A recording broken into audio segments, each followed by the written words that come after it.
แจ้งการฤดูแล้งนี้น้ำประปาในนครหลวงเวียงจันทร์ผลิตบ่เพียงพอให้ประชาชนสำรองไว้ใช้รายงานสถานการณ์น้ำประปาในนครหลวงเวียงจันทร์ที่อาจส่งผลกระทบต่อการใช้ชีวิตของประชาชนในช่วงฤดูแล้งที่กำลังจะมาถึงนี้บริษัทน้ำประปานครหลวงเวียงจันทร์ได้ออกแจ้งการถึงประชาชนเกี่ยวกับปริมาณน้ำที่มีแนวโน้มลดลงในช่วงฤดูแล้งนี้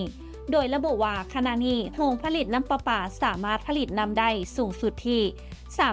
348,000 เม็ดก้อนต่อวันในขณะที่ความต้องการใช้น้ำของประชาชนเพิ่มขึ้นถึง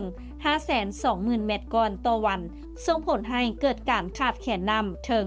172,000 เม็ดก้อนต่อวันเพื่อเกี่ยมความพร้อมรับมือสถานการณ์นี้บริษัทน้ำประปานครหลวงเวียงจันทร์จึงแจ้งให้ประชาชนทุกครัวเรือนสำรองน้ำไว้ใช้ล่วงหน้าหลีกเลี่ยงการใช้น้ำในปริมาณหลายเกินความจำเป็น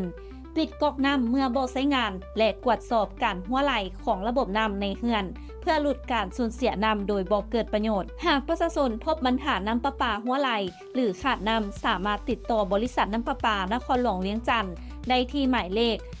1169เพื่อจะได้ซ่อมแปลงให้ท่วงทันตามเวลาที่กำหนดไว้ท้ายนี้ขอให้ทุกคนเตรียมตัวล่วงหน้าและร่วมมือกันใส่น้ำอย่างประหยัดเพื่อให้เพียงพอต่อความต้องการของทุกคนนำอบธรรมวงศ์รายงาน